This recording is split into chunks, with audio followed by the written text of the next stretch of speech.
From the day he was born, my son just came out wrong. He was planned, my wife and I tried to get pregnant, and were ecstatic when he was born. He was wanted and loved. We showered affection on him and really tried to give him a happy childhood. But from the day we brought him home from the hospital, he was miserable. He cried for 13 months straight. I'm not exaggerating. 13 months without a break. He cried until he had no voice left and kept crying. You could see his little face scrunched up and no sound coming out, totally hoarse.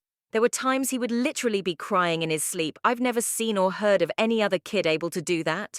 We brought him to doctors, specialists, tried changing his diet, held him, rocked him, toys, swaddling, music, mobiles, everything we could think of. Nothing worked. 13 months of grating, grinding, no sleep hell. Once he got over the crying stage, we thought we were out of the woods. But it quickly became clear that for some unknown reason, he was just angry at being alive. I never saw that kid have a genuine, joyous smile once in the time I knew him.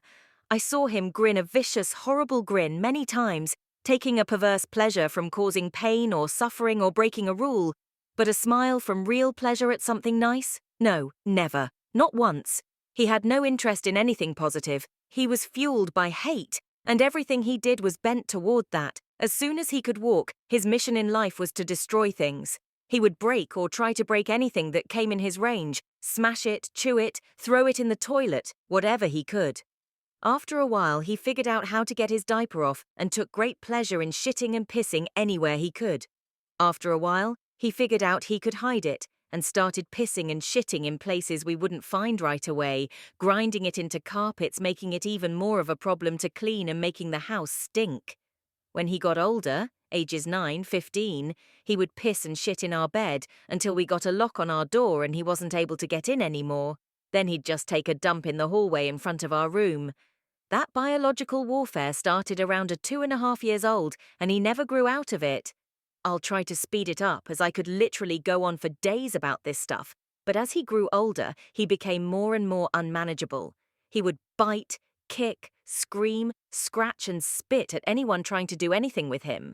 He was kicked out of school twice before he was 9, then let him back in and then kicked him out for good. He had to change schools. The next one put him in a special class that kept him away from the other students. We had to install a door and lock on the kitchen because he would steal knives and use them to gouge the wall/furniture or chase people with them. When he was 10, he stabbed me pretty good in the hip and ass. I still have the scars. As he grew older, he grew darker. He moved into setting things on fire and torturing local animals. There was a stray dog that hung out around the park near our house. My son blinded it in one eye with a BBQ fork. He would dip cats' tails in gasoline and light them on fire. He became a violent, stinking, vicious beast that lived in our house. We couldn't do anything with him.